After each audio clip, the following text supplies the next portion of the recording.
the signature is the goatee, beard, and the afro. Mm-hmm. Right. For clarification, if you go to my Facebook page and you look at my background, it's gonna have one of those guys on there in artistic format. Right. Let me show you.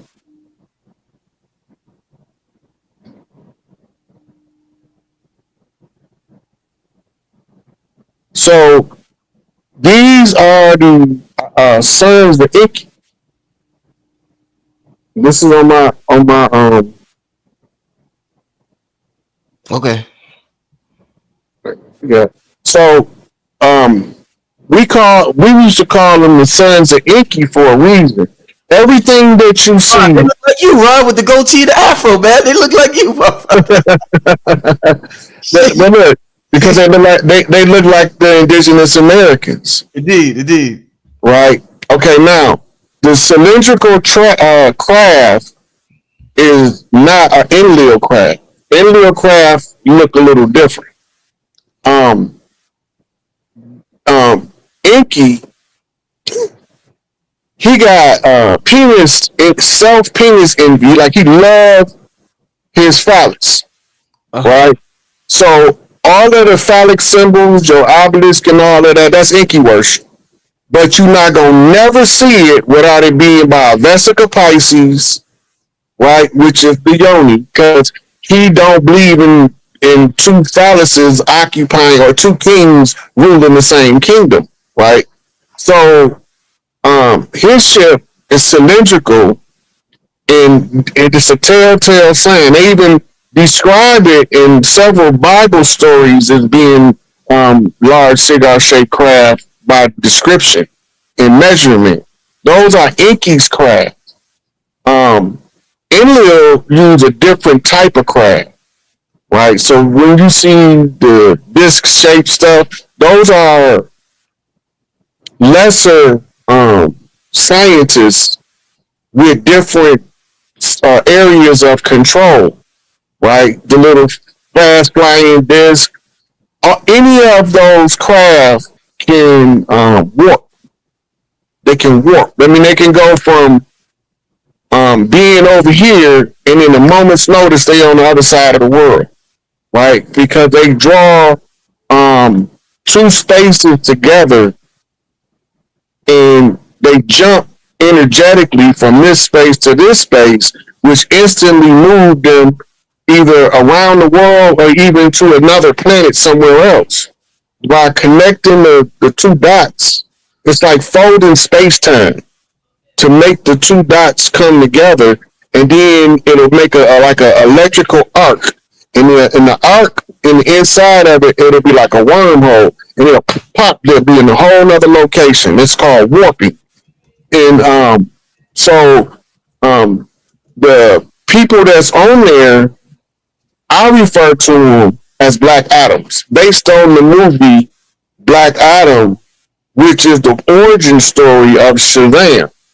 The difference between the Europeanized Shazam and the Black Adam played by The Rock, if you pay attention, The Rock as Black Adam was created by using the energy of multiple Egyptian deities, whereas Shazam used mostly Greek deities and maybe a couple of Egyptian deities.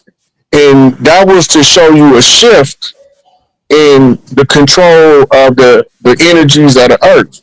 But the Black Adams is they vibrate so spiritually high, projectile weapons don't affect them.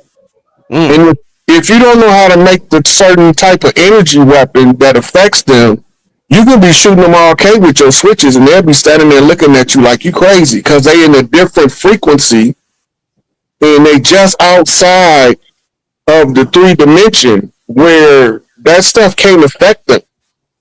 And and so I call them Black Adams. I can't figure out no other name to call them because that's the closest people that look like us, other than Sini and Toko.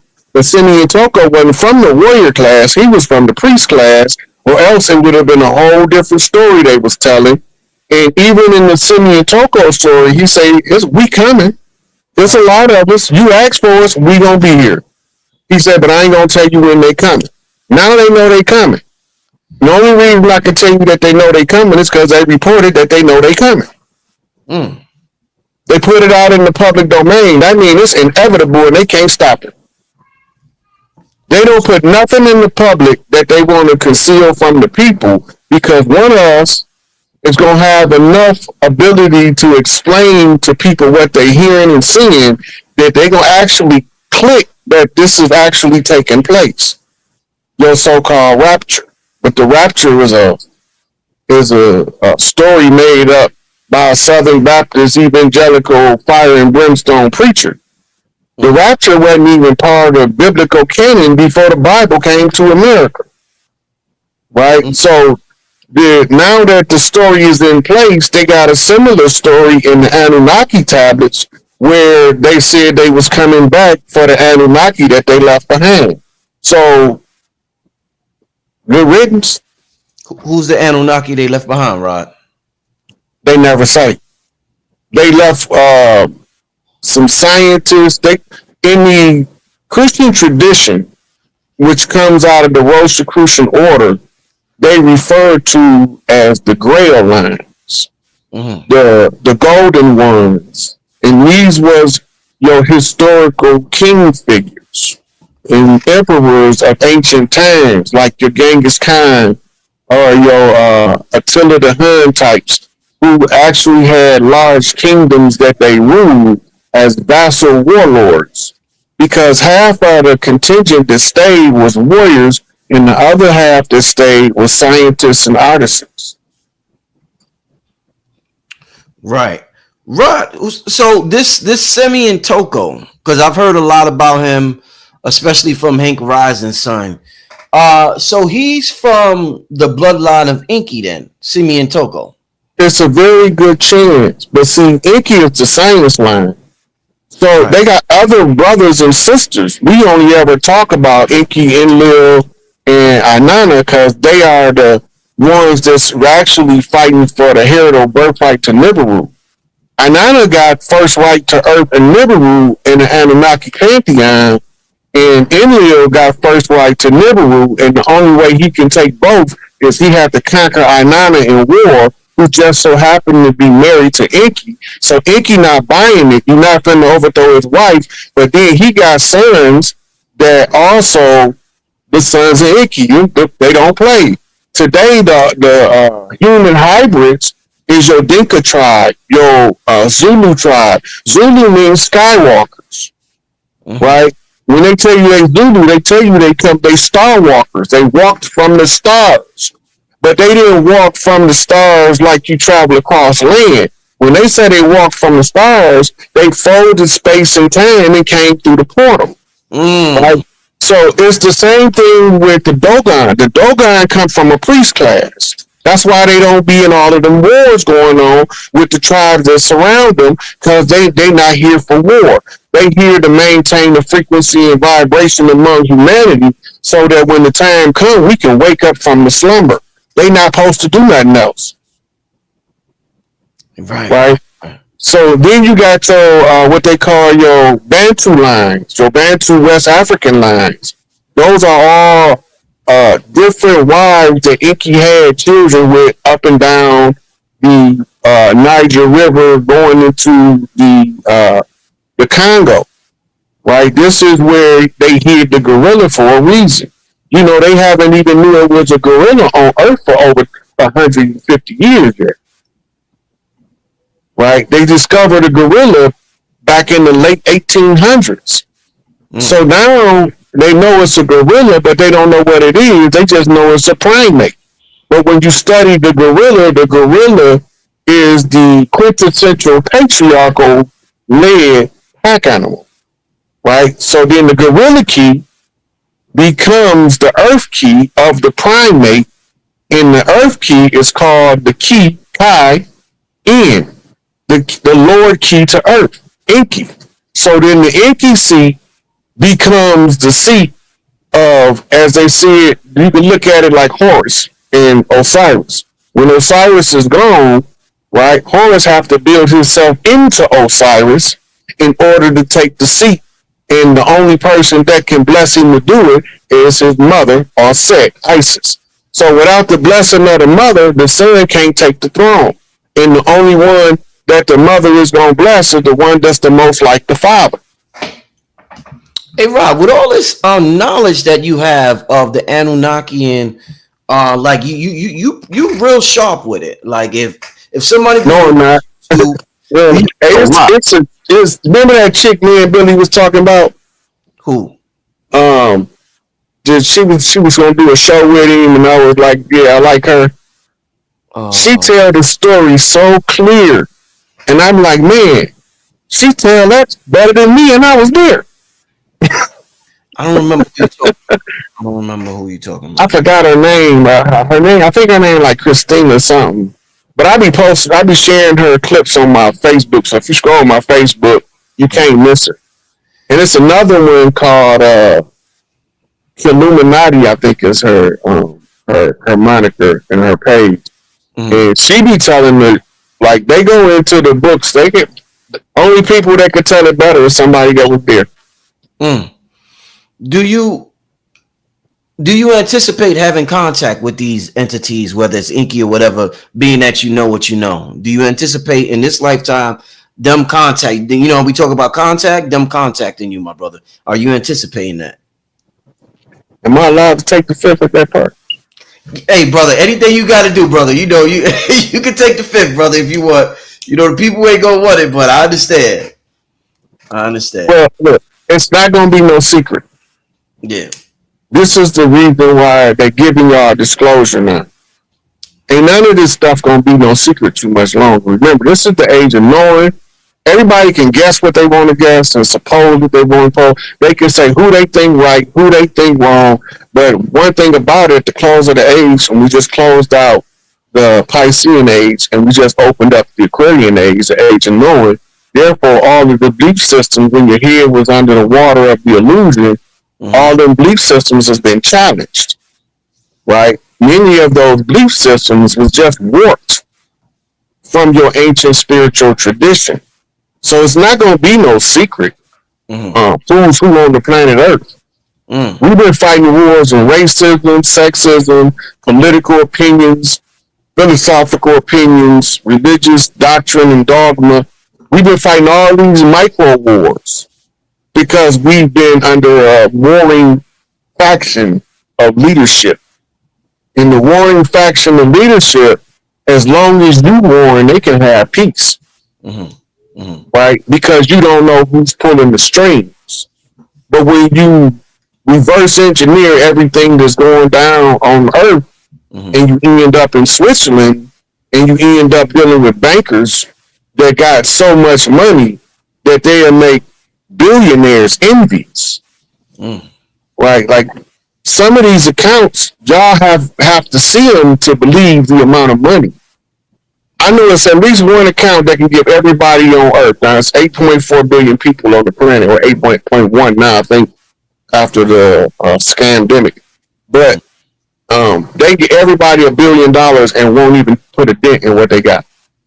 That's how much money they got. That's how much money they got. It won't even the interest for a year will cover that, and it will never affect their bottom dollar. This is what we call ancient money. Those are Pharaoh's coffers, Big Mama's bank. But you can't access Big Mama's bank during the time of war.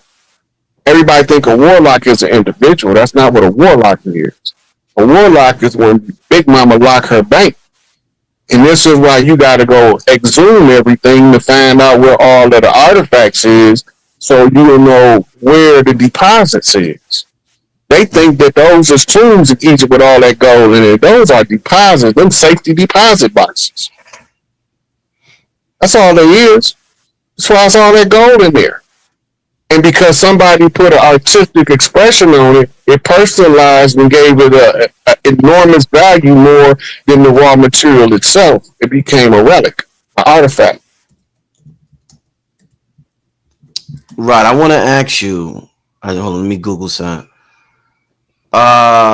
Do these entities that vibrate on a high vibration, whether it's Inky or whoever it may be. There's this science of seeing sound that we refer to in this realm called cymatics. So if I play a C major chord, Rod, it'll make a certain symbol if I play that those notes together. Now they say our body is a universe. It's one song, one verse, universe, and we are sound, and we are emitting a sound. So do these higher entities, do they have eyes like these cymatic machines where when they see us, they see vibrations, they see ripples as if you threw a rock in water and it rippled across the water? Is that what they're seeing when they see us? Does it look like a ripple of water that creates a certain vibration? Is that what they're seeing when they see us, my brother? Visually, when they're looking at us from higher realms, they can perceptually perceive us in a three-dimensional format. Well, they can see. Okay. Right? But they also will see what we would say the streamer, which is where's your energy coming from? What source are you connected to spiritually? And your auric field colors is going to tell them so much about you before they even look at you in your three-dimensional form, because they understand the pauper god and they understand that the wolves in sheep's clothing and how they can be deceptive to the naked eye in the 3D, but you can't deceive them when they're coming from higher dimensions. And they vision of the light spectrum is so much broader than ours. We see less than 1%. I'm not sure what their percent is, but in 3D, I'm sure they see at least 10% of the light spectrum, which means they see us in more patterns, like the psychedelic patterns would be more how they would perceive us, and the color combination is going to tell them your whole life history. Right? So when they look at you in a broad spectrum like that, and then they put all of the light colors together, they know everything you've been through. Because everything we go through, it leaves something in our frequency, and this is how they are able to read your palms, read your tarot, read your eyes, your face, and some people can dry read your energy alone and tell you stuff you've been through. But these beings are more developed than us. For one, they get to train so much longer than us. When we get up in age, 80, 90 years old, some of the seers in that age bracket is spot on, laser sharp. But remember, they got a cap on how long they'll be able to learn that before they forget it all and try to remember it again in the next life of 120 years. Where juxtapose that by somebody who have 1,000-year lifespan, like so-called Methuselah, or some of the gods that was pre-dynastic during what we call the Septepi, the forever time before the first rule of the pharaoh Nama. The forever time had people that we interpret them to have sat on the throne for 300,000 years.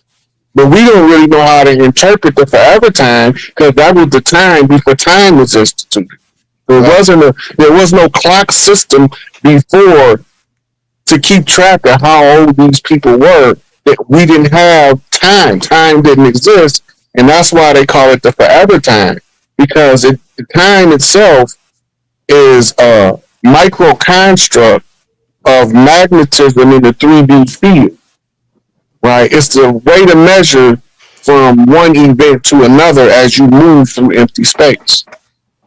Yo, Rod, I remember you just made me think about something, because you was talking about earlier. You was talking about Inky and his obsession with the phallus, his phallus, and you was talking about the pharaohs. I remember when the Hebrew Israelites were debating. I think it was Brother Polite or something like that, and they would show mad pictures, and they kept talking about how much Egypt was engaged in homosexuality. And they were showing mad images of the hieroglyphs. And they was like, look at this, look at this, look at this. And they would just say how much each ancient Kemet because they was getting at everybody that's in the Kemet, and it was like, man, y'all niggas is crazy. Whoever's in the ancient Kemet, what's your thoughts on the Hebrews who show? And I ain't trying to start that with the Hebrews, but them talking about, or anybody talking about the hieroglyphs and all the homosexuality that they say you see represented in the hieroglyphs. That's not homosexuality. That's phallus worship. Phallus worship. Look, phallic worship is alpha male energy.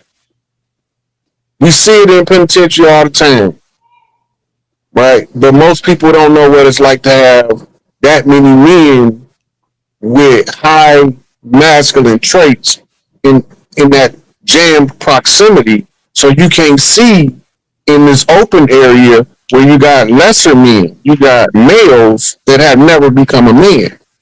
Mm. Right? So you can't see it. Most of the ones in prison would have been your leaders. Mm. Had they not been misled by the system. They would have been the ones that pound on their chest and take over.